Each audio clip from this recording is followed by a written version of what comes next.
Hey, folks. This is not a series. This is essentially just me responding to some comments that were left on the YouTube channel. That's why there's no introduction, and it's just my face right out the gate. Here is the back end look at the comments section for the YouTube channel. I wanted to address some of these. My wife was concerned, and I did comment and commit to answering questions and addressing some of these issues as they came up. I'm not sure, because this channel is very young. It's kind of like having a puppy at this point. Got to keep up with it. Um, I'm not sure if this is going to be a reoccurring thing. Perhaps I will put this on a schedule just for the sake of setting expectations for the future. But I will jump in here and attempt to answer some of these questions. So, Becky Forbes wants to know what village did they buy in, and that's in response to the Bowman's testimonial video. Becky, I believe, if I remember correctly, they bought in either Sanibel or Charlotte in Sector 5, the Brownwood area. It was one of those streets that kind of borders those two neighborhoods. And so when you get in that situation, sometimes there's a little bit of a debate. I could go on the CDD and look it up and see exactly which one it is, but it's in that area. Our cold dad, our old friend, our cold dad, Tom. This video seems to be just an edited version of the previous video. It is. The comments that we had received on that, Tom, were essentially that the music was distracting. And so I had committed at that time. Actually, this was several weeks ago. I just now got around to doing it, to pull the music out that was underlaid with the dialogue portion so that it would be less distracting. And then I reposted it so that it can live on the internet for the rest of its days. Our cold dad, 3 hours ago, superhero theme on the audio is distracting, or are distracting, more than appealing. Adding a voice overlay mentioning the property size improvements might be more helpful to those like me who view many of these on the phone. You're not wrong. You're not wrong. With the open house ads, I try and make them distinctive. And I try and add character. And I try and put forth a theme or maybe some type of existential concept for each one. The superhero one was one of the earlier ones, and I mean, you're welcome to your opinion on that, certainly. I will tell you this: that particular one, when I first launched it on YouTube, was the highest viewed one of the group. I think it got over 600-700 views when I first launched it. It's being reintroduced, and this is kind of going back to the channel update that I did the other day, where I had stated there, maybe I was a little too ambiguous about it, that you're going to be seeing some changes on the YouTube channel. A lot of that is going to be around what content is actually in those ads. Bearing in mind that when we do the ad videos in particular, they're going out on Facebook and they're getting shared with a large group of parties. They're not just for YouTube. So they're designed to be put out in the world multiple times, basically to keep people informed of when the open houses are occurring and if there's any changes in my schedule and or pricing on the home. But every single one of them has a theme, and every single one of them has, audio and music that kind of goes with that theme. I thought about the idea of doing a voiceover on those. I just don't think my voice is that particularly good for doing voiceover work. And so that's why I like to do that. And, everybody's going to have their own taste. I thought that Belton, I was rather proud of Belton in how we kind of integrated that theme with the video and the integration thereof, but it's not going to be for everybody. Our cold dad, once again, 3 hours ago. Nice home with wonderful private view of golf course and water. Looks like it's just sold finally. Okay, this is Crowfield. Yeah. All right, let's see here.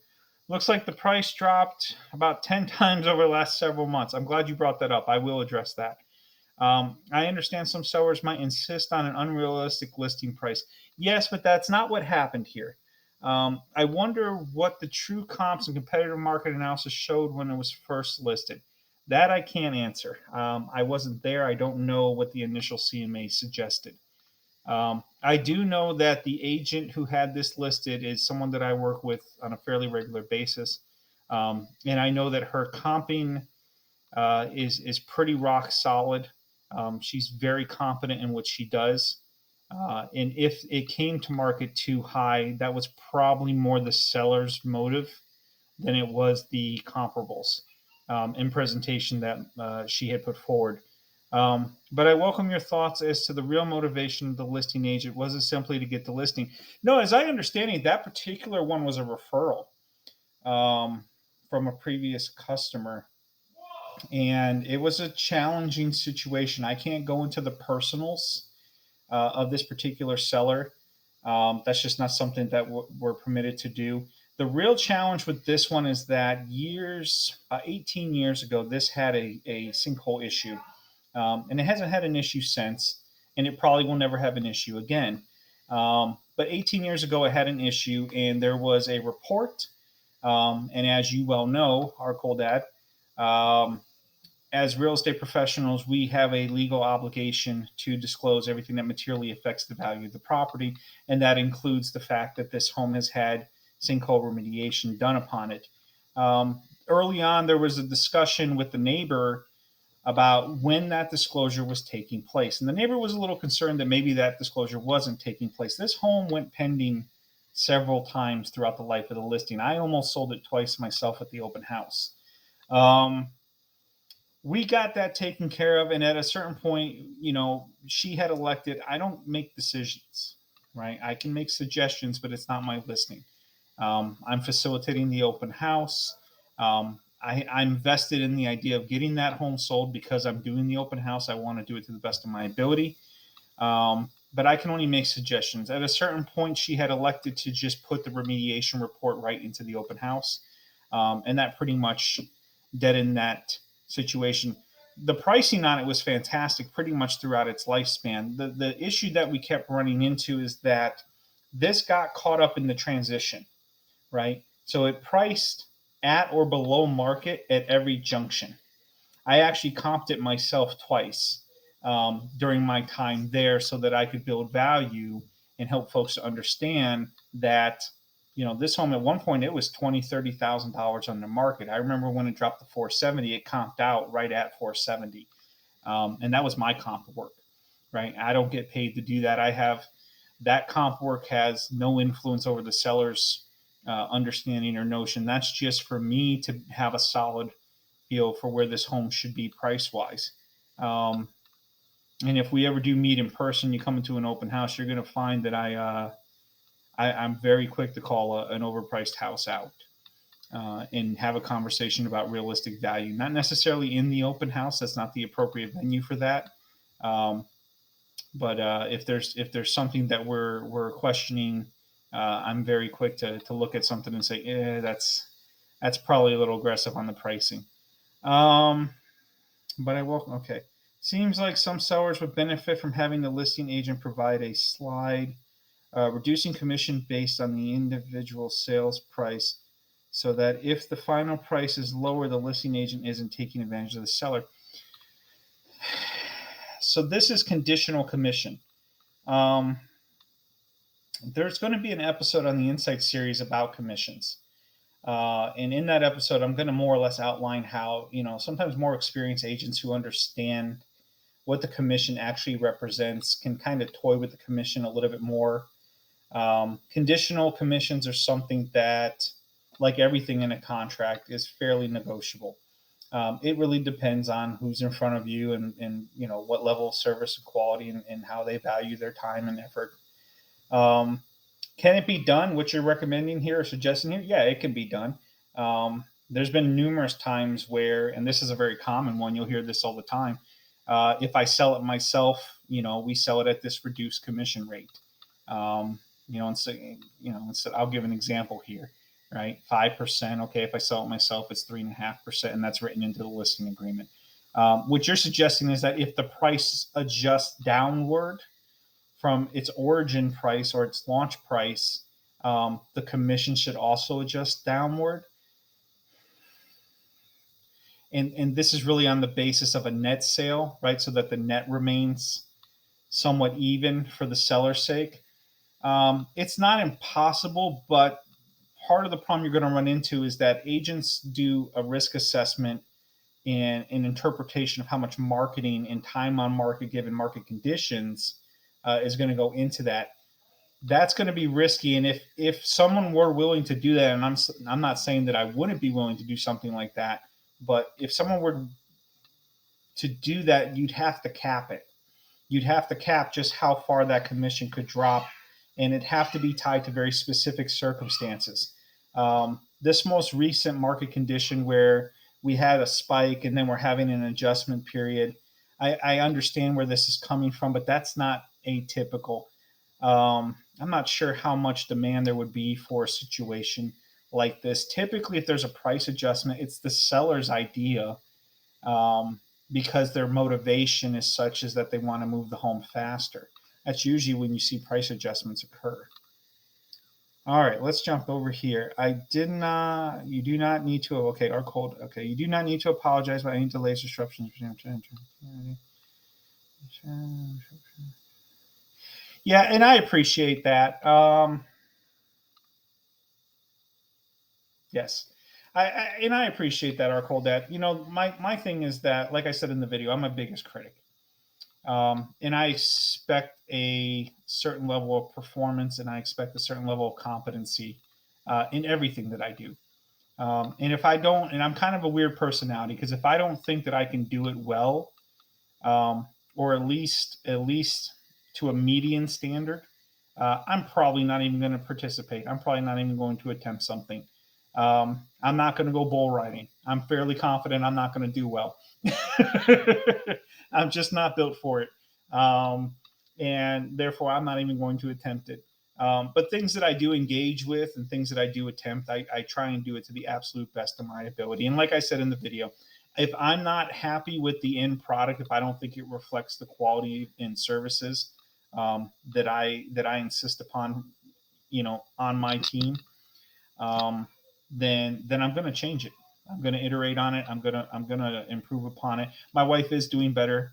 Thank you for your kind words and your understanding. I did mention in that video that we were going to be making some changes, and that you're going to see some re-uploads.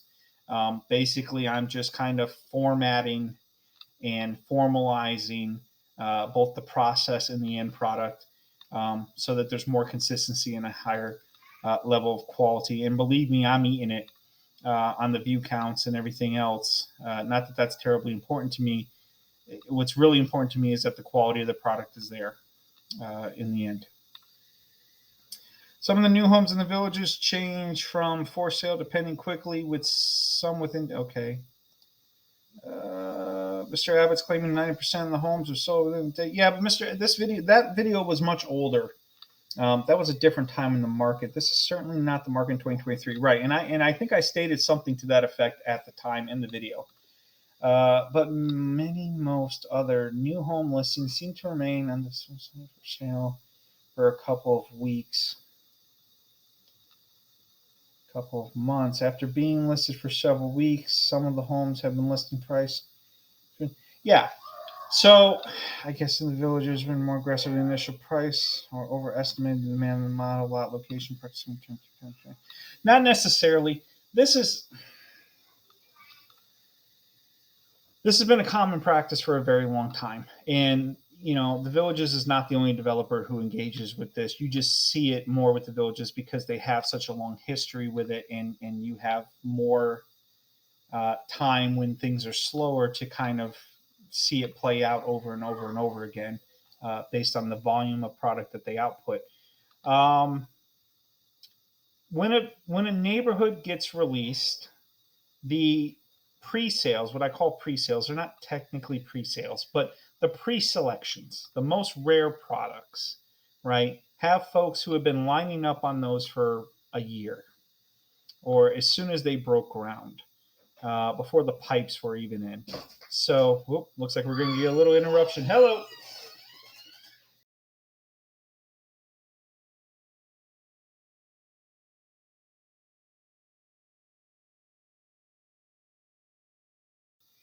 And so those homes are going to go first. Then you're going to have kind of the more median, middle of the road type homes um, are going to get picked off over time. Every single release in every single neighborhood has what's called the remainder balance, right? And the remainder balance typically starts seeing heavy discounts or some type of incentive. Furniture package is going to be added in. We're going to throw in a golf car, something to that effect, whatever it takes to offload those final homes. In the Insight series, I'm going to be doing an episode called Everything Sells. And I'm going to dive into basically how that all works in the villages, not just on the new home side, but on the pre-owned home side too. But that's what you're seeing. I just got off the phone with a colleague from Properties of the Villages not that long ago today. And he was telling me something that I already knew, and that is that if a certain neighborhood isn't closing out in a timely manner, they will stagger the release of the next neighborhood in the category. Okay. At some point, this home is going to sell. It's just a question of under what circumstances and conditions. And so that's essentially what it is. And yeah, of course, they're gonna launch them out there. There's a whole calculation that goes into the initial pricing with new homes, and it's a very lengthy, multi-part calculation. There's no guesswork here. This is all very scientific. The way that they do this. Yvette Ritchie, hi Yvette. Promo SM. This is on the Expect More Custom Display Marketing. Yvette, I don't know what Promo SM is. I guess maybe you're pushing a product where I can do custom marketing. This video was essentially an initial test of the free editing software that I was working with at the time, in a concept for what is going to show up on this channel later, which is listing services and purchasing services, and the custom marketing is part of the listing services. It's not going to be that video. It will be integrated, and really it'll be utilized as kind of a video essay format for the traditional CMA presentation is going to be a video presentation. That's my goal. Don't ask me when I'm going to get around to doing that. I intended to do it at the beginning of the month, and then life happened. So my aunt and uncle Roger Kirkpatrick live in the villages. Yay! I'm thrilled for him. Kirkpatrick. I feel like I had a customer named Kirkpatrick at one point. I don't think his name was Roger though. So I'm thrilled for him, Kelly. Realtor Reacts is an interesting concept. Gary mentioned the homeowners concerned about if and how adjoining properties would develop. It made me wonder about the risk too. Okay, let me open this. There's more. Oh my goodness. Our cold dad. We are investing time, sir, and I appreciate it. All right. It made me wonder too. When you search for or buy a property in the villages, how can you tell if any of the abutting land will forever be a pond, preserve, executive golf course, rec center, etc.? So I think this kind of goes back to a question you'd asked earlier, and I had tried to address it the best I could in the first ever Q&A video. You really can't. There's no deed restrictions. There's no guarantees. They tore down Hacienda Hills Country Club. My understanding is that they're going to be putting in. They initially wanted to put in some apartment buildings, I think it was, and then I think they had settled on a Courtyard Villa neighborhood. This is kind of a new era that we're entering because the community has reached this point in its age, right?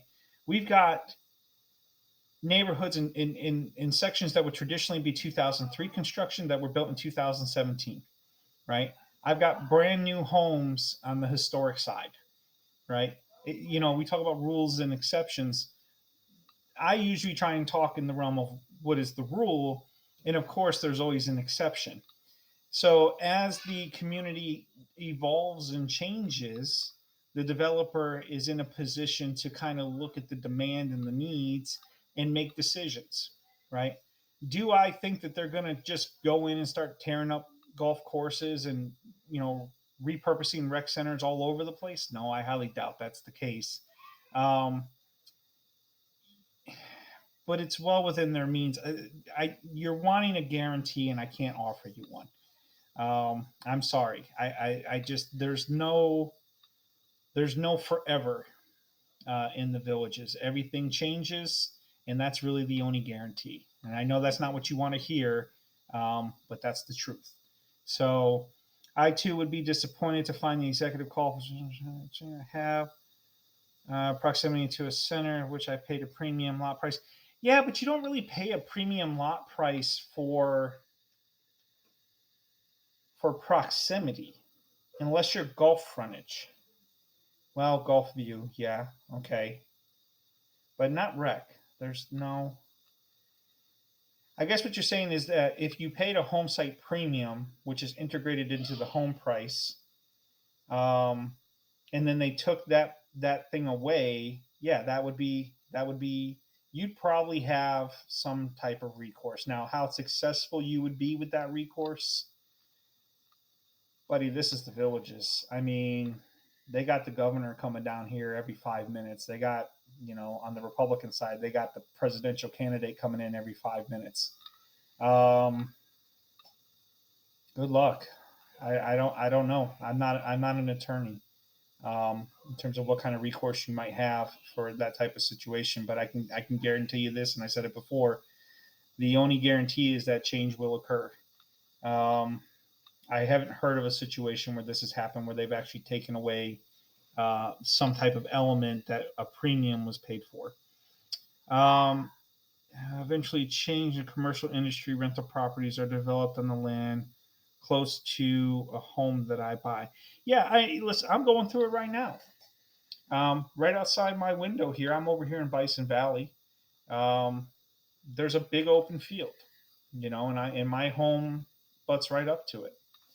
And we just had a developer, not the villages, who wants to put in multi-story housing units along with duplexes, um, in kind of in a budding neighborhood, which is going to be like a little sub village within the villages, for assisted living, right? Kind of an independent assisted living hybrid type situation, right? It got approved because why wouldn't it get approved? That land is perfectly capable of being developed.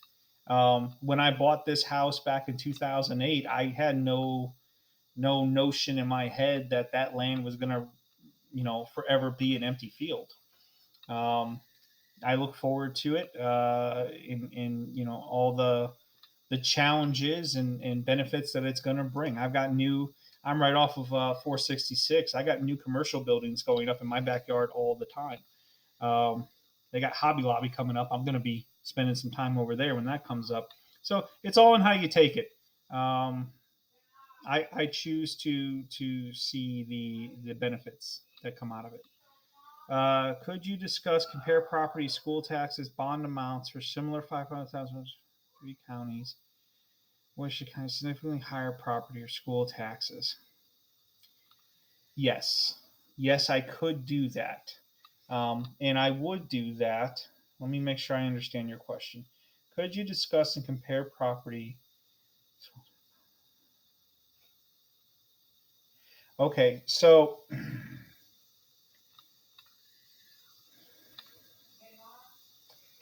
if I do this, and I don't really have any problem doing it, but what you have to understand is that whatever information I provide you with is an estimate at best.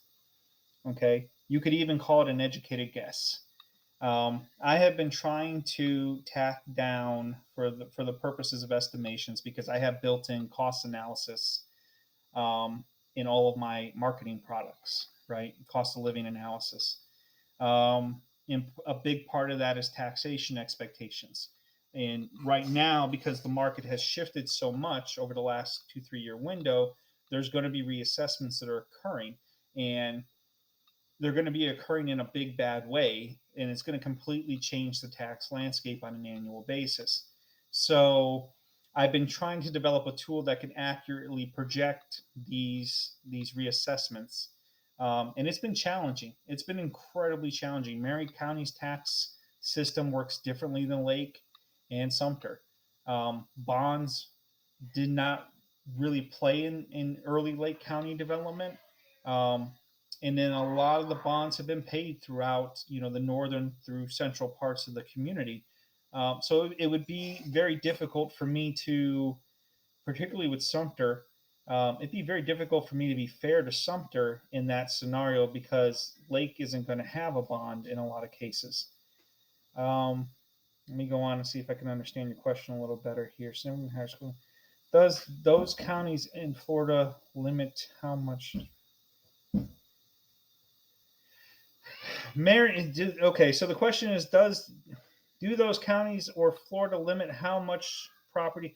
Yeah, so this comes back. Marion County has a system where if the property taxes exceed a cap, that excess gets put into a pool, and then upon reassessment, which happens upon a new closing, a new purchase, that then gets tied back in, um, which can drastically change the tax bill.